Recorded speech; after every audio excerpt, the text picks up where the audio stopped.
بسم اللہ الرحمن الرحیم۔ اللہ کے نام سے شروع جو بڑا مہربان اور نہایت رحم کرنے والا ہے۔ اللہ تبارک و تعالیٰ نے آج سے کروڑوں سال پہلے اس کائنات کو تخلیق فرمایا اور اس کے ساتھ ہی اس کائنات کے فنا ہونے کا وقت بھی مقرر کر دیا۔ اس کائنات کی تخلیق کے بعد وقت اپنی تیز رفتاری سے گزرتا گیا اور وقت کے ساتھ ساتھ زمانے بھی بدلتے گئے۔ اس طرح اس کائنات کے اندر بے شمار قومیں اس دنیا کے اندر آباد ہوئیں اور اپنے اپنے وقت کے ساتھ اپنی زندگی گزار کر اس دنیا سے چلی گئیں۔ ان قوموں کی تربیت اور ہدایت کے لیے اللہ تبارک و تعالیٰ نے اپنے پیارے پیغمبروں کو بھیجا۔ اس طرح تمام نبیوں نے اپنی اپنی امت کو قیامت سے ڈرایا اور قیامت کے قائم ہونے سے پہلے اس کے لیے تیاری کرنے کا حکم ارشاد فرمایا۔ اور اس دنیا کے اندر اللہ تبارک و تعالیٰ کے آخری نبی حضرت محمد مصطفیٰ صلی اللہ علیہ وآلہ وسلم اس دنیا کے اندر جلوہ گر ہوئے۔ یاد رہے کہ حضرت محمد مصطفیٰ صلی اللہ علیہ وآلہ وسلم اللہ تبارک و تعالیٰ کے آخری نبی ہیں اور ہم ان کی آخری امت ہیں۔ ان کے بعد نہ تو کوئی نبی آئے گا اور نہ ہی کوئی نئی امت قائم ہوگی، بلکہ قیامت تک آنے والی ہر ذی روح حضور اکرم صلی اللہ علیہ وآلہ وسلم کی امت میں شمار کی جائے گی۔ نبی کریم صلی اللہ علیہ وآلہ وسلم نے اپنی امت کو بتایا کہ اللہ تبارک و تعالیٰ ایک ہے، وہ وحدہ لا شریک ہے، اس کا کوئی شریک نہیں، اور ہر انسان نے مرنے کے بعد قیامت کے دن اٹھنا ہے اور اپنے اعمال کا بدلہ لینا ہے، اور بے شک قیامت بہت قریب ہے۔ پیارے دوستو، قیامت کب آئے گی؟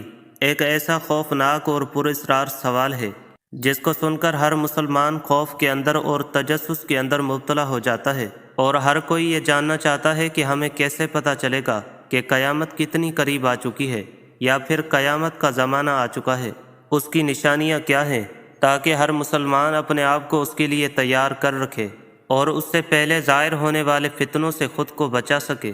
یہی وجہ ہے کہ اس دور کے اندر بھی حضور اکرم صلی اللہ علیہ وآلہ وسلم سے قیامت کی نشانیوں کے بارے میں سوالات کیے گئے، اور صحابہ کرام نے حضور اکرم صلی اللہ علیہ وآلہ وسلم سے قیامت اور قیامت سے پہلے ظاہر ہونے والے فتنوں اور نشانیوں کے بارے میں مکمل رہنمائی حاصل کی۔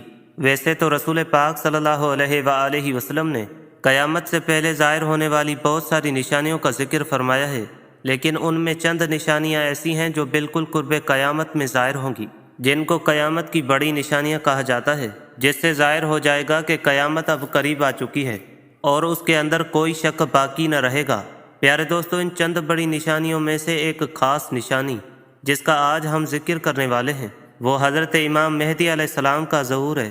پیارے دوستو، آج کی اس ویڈیو میں ہم آپ کو بتائیں گے کہ حضرت امام مہدی علیہ السلام اس دنیا کے اندر کب تشریف لائیں گے، اور ان کی پیدائش کون سے شہر میں ہوگی، اور وہ کتنا عرصہ اس روئے زمین پر رہیں گے۔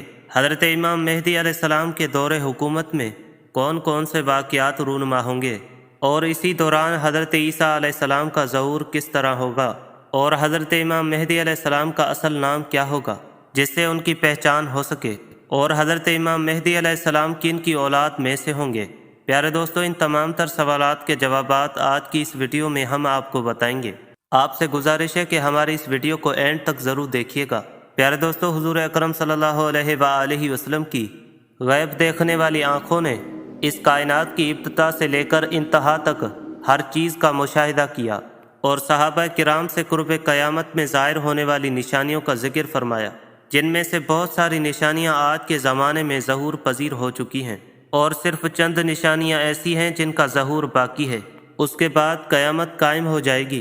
حضور اکرم صلی اللہ علیہ وآلہ وسلم نے صحابہ کرام سے ان چند بڑی نشانیوں میں سے حضرت امام مہدی علیہ السلام کے ظہور کا بھی ذکر فرمایا۔ پیارے دوستو، حضرت امام مہدی علیہ السلام کے بارے میں مزید جاننے سے پہلے اس بات کا جاننا انتہائی ضروری ہے کہ نبی کریم صلی اللہ علیہ وآلہ وسلم نے ارشاد فرمایا کہ امام مہدی علیہ السلام کا ظہور برحق ہے۔ جس نے دجال کی خبر کو جھٹلایا اس نے کفر کیا، اور جس نے حضرت امام مہدی علیہ السلام کی خبر کو جھٹلایا اس نے بھی کفر کیا۔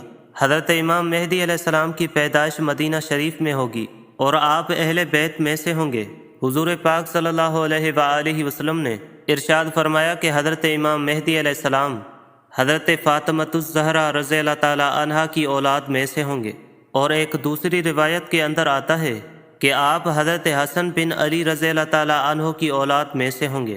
حضرت امام مہدی علیہ السلام کا نام حضرت محمد مصطفیٰ صلی اللہ علیہ وآلہ وسلم کے اسم گرامی محمد پر ہوگا یا احمد پر ہوگا، اور حضرت امام مہدی علیہ السلام کے والد کا نام حضور پاک صلی اللہ علیہ وآلہ وسلم کے والد گرامی کے نام پر ہوگا۔ پیارے دوستو، اب بات کرتے ہیں حضرت امام مہدی علیہ السلام کی ان ظاہری نشانیوں کے بارے میں جن سے ان کو آسانی سے پہچانا جا سکتا ہے۔ حضرت امام مہدی علیہ السلام کی پیشانی روشن ہوگی اور لمبی خوبصورت ناک ہوگی، اور ان کے دونوں دانتوں کے درمیان ہلکی دوری ہوگی۔ ان کی جائے ہجرت بیت المقدس ہوگی۔ ان کی داڑھی گھنی ہوگی جو نہ زیادہ لمبی ہوگی اور نہ ہی زیادہ باریک ہوگی، اور ان کی آنکھیں سرمنگی ہوں گی۔ ان کے دونوں کندھوں کے درمیان حضور پاک صلی اللہ علیہ وآلہ وسلم کی مثل ایک خاص علامت ہوگی۔ حضرت امام مہدی علیہ السلام ایسے وقت میں اس دنیا میں تشریف لائیں گے جب اس روئے زمین پر گناہ عام ہو چکے ہوں گے اور اختلافات اور زلزلوں کی کثرت ہوگی۔ حضرت امام مہدی علیہ السلام کے تشریف لانے سے پہلے اس روئے زمین کے اوپر گناہوں کا دورہ ہوگا اور ظلم اپنی انتہا کو پہنچا ہوگا۔ اس وقت حرام کاموں کو حلال سمجھا جائے گا۔ اس وقت حضرت امام مہدی علیہ السلام اس روئے زمین پر تشریف لائیں گے اور گناہوں کے اندر مبتلا اس روئے زمین کے انسانوں کو عدل و انصاف سے بھر دیں گے۔ حضرت امام مہدی علیہ السلام کے تشریف لانے سے زمین اور آسمان والے بہت خوش ہوں گے۔ اس وقت حضرت امام مہدی علیہ السلام لوگوں کے درمیان مال تقسیم کریں گے، اور حضرت امام مہدی علیہ السلام امت محمدیہ کے دلوں کو گینا سے لبریز کر دیں گے۔ آپ لوگوں کے درمیان عدل و انصاف کریں گے، اور آپ لوگوں کے درمیان حضور اکرم صلی اللہ علیہ وآلہ وسلم کی سنتوں پر عمل کرتے ہوئے زندگی گزاریں گے۔ آپ غربا اور مساکین کا اس قدر خیال کریں گے کہ ایک شخص کی ڈیوٹی لگائیں گے کہ وہ آواز لگائے کہ جسے کسی بھی چیز کی ضرورت ہو وہ میرے پاس آئے اور اپنی ضرورت کی چیز لے جائے۔ اس وقت آپ کے دور کے اندر اس قدر خوشحالی ہوگی کہ اس وقت صرف ایک آدمی آپ کے پاس آئے گا اور اپنی ضرورت کا سامان لے کر چلا جائے گا۔ اس ایک آدمی کے علاوہ کوئی شخص بھی ضرورت مند نہ ہوگا۔ اس وقت جب اس دور کے خلیفہ کا انتقال ہو جائے گا تو اس دور کے اندر اختلافات رونما ہو جائیں گے، اور آپ اہل مدینہ سے نکل کر مکہ مکرمہ کی طرف ہجرت فرما جائیں گے۔ آپ کے پاس مکہ کے لوگ آئیں گے اور آپ کو نکالنے کی کوشش کریں گے، لیکن آپ اس بات کو ناپسند کریں گے، اور وہ لوگ مقام ابراہیم پر آپ علیہ السلام سے بیعت لیں گے اور آپ کے ہاتھ پر بیعت کریں گے۔ حضرت امام مہدی علیہ السلام کے دور میں آپ کی امت کے نیک اور بد لوگ اس قدر نعمتوں سے مالا مال ہو جائیں گے جیسا انہوں نے کبھی سوچا نہ ہوگا۔ ان پر اس قدر موسلا دھار بارشیں ہوں گی کہ بارش کا ایک بھی قطرہ روکا نہ جائے گا، اور زمین اس قدر پھل اور اناج اگائے گی کہ جو بھی بویا جائے گا سب کا سب اگ جائے گا۔ اس وقت اللہ تبارک و تعالیٰ اس دور کے لوگوں کو وافر مقدار کے اندر غلہ اور نعمتیں عطا فرمائے گا۔ حضرت امام مہدی علیہ السلام کے تشریف لانے سے پہلے مشرق سے ایک سیاہ پرچموں والا لشکر نمودار ہوگا۔ وہ لوگ روئے زمین کے اوپر اس طرح قتل و غارت کریں گے جس طرح اس سے پہلے کسی نے نہ کی ہوگی۔ پیارے دوستو، حضرت امام مہدی علیہ السلام اس روئے زمین کے اوپر 40 سال قیام پذیر رہیں گے۔ حضرت امام مہدی علیہ السلام کی تلاش میں عراق سے ایک لشکر آئے گا تو ان سے اللہ تبارک و تعالی حضرت امام مہدی علیہ السلام کو محفوظ رکھے گا۔ جب یہ لشکر ذوالحلیفہ کے چٹیل میدان میں پہنچے گا تو اس لشکر کو زمین کے اندر دھنسا دیا جائے گا۔ ان میں سے اوپر والا نیچے والے کو اور نیچے والا اوپر والے کو قیامت تک نہ جان سکے گا۔ اس دور کے اندر ایک ایسا خوفناک فتنہ رونما ہوگا جو کہ ہر سمت داخل ہو جائے گا۔ اس وقت آسمان سے ایک آواز لگانے والا یہ آواز لگائے گا اور لوگوں سے یہ کہے گا کہ پس تمہارے پاس تمہارا امیر حضرت امام مہدی علیہ السلام موجود ہیں، پس تم لوگ ان کی اتباع کرو اور ان کی پیروی کرو۔ حضرت امام مہدی علیہ السلام کا ظہور اس حال میں ہوگا کہ آپ کے سر اقدس پر امامہ شریف ہوگا، جو کہ نبی کریم صلی اللہ علیہ وآلہ وسلم کی مقدس سنت ہے، اور اس وقت ان کے بارے میں ایک آواز لگانے والا یہ آواز لگا کر کہے گا کہ یہ حضرت امام مہدی علیہ السلام ہیں، بس تم لوگ ان کی پیروی کرو اور ان کے حکم کی اتباع کرو۔ حضور پاک صلی اللہ علیہ وآلہ وسلم نے ارشاد فرمایا کہ اللہ تبارک و تعالیٰ نے دین اسلام کا آغاز مجھ سے کیا اور دین اسلام کا خاتمہ اللہ تبارک و تعالی حضرت امام مہدی علیہ السلام پر فرمائے گا۔ اس وقت 314 لوگ حضرت امام مہدی علیہ السلام کے ہاتھ پر بیعت کریں گے، جن میں عورتیں بھی شامل ہوں گی، اور یہ لوگ ہر ظالم اور جابر پر غالب آ جائیں گے۔ اس وقت اس قدر عدل و انصاف کا ظہور ہوگا کہ زندہ لوگ اپنے مرنے والوں کے زندہ ہونے کی خواہش کریں گے، اور زمین کے نیچے والی چیزیں زمین کے اوپر والی چیزوں سے بہتر اور افضل ہو جائیں گی۔ حضرت امام مہدی علیہ السلام کا علم بردار نوجوان تمیمیہ نامی شخص ہوگا، جو کہ مشرق سے ظاہر ہوگا۔ اسی دوران حضرت امام مہدی علیہ السلام اور ان کے ساتھ اہل ایمان بیت المقدس میں ہوں گے، اور فجر کا وقت ہوگا تو حضرت امام مہدی علیہ السلام ان لوگوں کو فجر کی نماز پڑھانے کے لیے آگے بڑھیں گے۔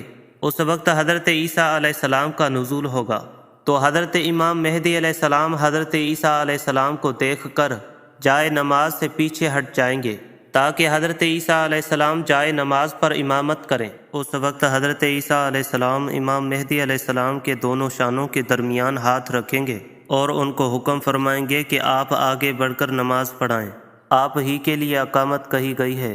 تو اس طرح اس وقت حضرت امام مہدی علیہ السلام حضرت عیسیٰ علیہ السلام کی اور اہل ایمان والوں کی امامت فرمائیں گے۔ حضرت امام مہدی علیہ السلام 3 دن تک اہل روم سے جنگ لڑتے رہیں گے اور تیسرے دن غلبہ حاصل کریں گے۔ اس جنگ کے بعد وہ قسطنطنیہ کو بھی فتح کر لیں گے۔ حضرت امام مہدی علیہ السلام روم کو 4 تکبیروں سے فتح کر کے 6 لاکھ لوگوں کو قتل کریں گے، اور بیت المقدس سے نکالی گئی تمام چیزوں کو واپس لے لیں گے، جیسا کہ تابوت سکینہ اور بنی اسرائیل کے دسترخوان، تختوں کا ٹکڑا، اور حضرت آدم علیہ السلام کا جبہ مبارک، اور حضرت سلیمان علیہ السلام کا منبر، اور 2 کفیر من و سلوہ جو اللہ تبارک و تعالی نے بنی اسرائیل والوں پر اتارا تھا۔ اس کے بعد حضرت امام مہدی علیہ السلام اس شہر کی طرف آئیں گے جسے کاتے کہا جاتا ہے، جس کی لمبائی 1000 میل اور چوڑائی 500 میل ہے۔ اس شہر کے 307 دروازے ہیں، اور اس کے ہر دروازے سے 1 لاکھ جنگجو نکلے گا۔ مسلمان ان پر 4 تکبیروں کو بلند کریں گے اور اس شہر کے دروازوں کو منہدم کر دیں گے۔ اس وقت مسلمان وہاں سے کثیر مال غنیمت حاصل کریں گے، اور پھر وہی 7 سال کی مدت تک قیام پذیر رہیں گے۔ اس کے بعد وہاں سے تمام چیزوں کو بیت المقدس کی طرف منتقل کر دیا جائے گا۔ حضرت امام مہدی علیہ السلام جب اہل روم کو اور قسطنطنیہ کو فتح کر لیں گے تو ان سے جو مال غنیمت حاصل ہوا ہوگا، تو مسلمان اس وقت مال غنیمت کو اپنے درمیان تقسیم کر رہے ہوں گے، تو اس وقت اچانک ایک چیخنے والا شخص آواز دے گا کہ دجال پیچھے تمہارے گھروں میں آ چکا ہے۔ اس وقت تمام لوگ حضرت امام مہدی علیہ السلام کے پاس اس طرح پناہ لیں گے جیسے شہد کی مکھیاں رانی مکھی کے پاس پناہ لیتی ہیں۔ حضرت امام مہدی علیہ السلام دنیا کے اندر اس طرح بادشاہت کریں گے جس طرح حضرت ذوالقرنین علیہ السلام اور حضرت سلیمان علیہ السلام نے بادشاہت کی تھی۔ حضرت امام مہدی علیہ السلام اس وقت روئے زمین کے اوپر 40 سال تک حکومت کریں گے۔ اس وقت روئے زمین اپنے اندر چھپے ہوئے تمام خزانوں کو نکال دے گی، سونے اور چاندی کے ستونوں کی طرح۔ روایات میں آتا ہے کہ اس زمانے کے اندر جب لوگ حضرت امام مہدی علیہ السلام سے ان کی نشانی کے بارے میں پوچھیں گے تو حضرت امام مہدی علیہ السلام پرندوں کو اشارہ کریں گے، تو وہ پرندے آ کر حضرت امام مہدی علیہ السلام کے سروں پر بیٹھ جائیں گے، اور جب لکڑی کو گاڑیں گے تو وہ لکڑی اچانک سے ہرا بھرا درخت بن جائے گی۔ حضرت امام مہدی علیہ السلام کے دور میں ایسا عدل و انصاف قائم ہوگا کہ اس دور کے اندر بکری اور بھیڑیا ایک ساتھ چریں گے۔ حضرت امام مہدی علیہ السلام اپنی زندگی کے تمام تر معاملات اور تمام تر جنگیں حضور اکرم صلی اللہ علیہ وآلہ وسلم کی سنت کے مطابق لڑیں گے۔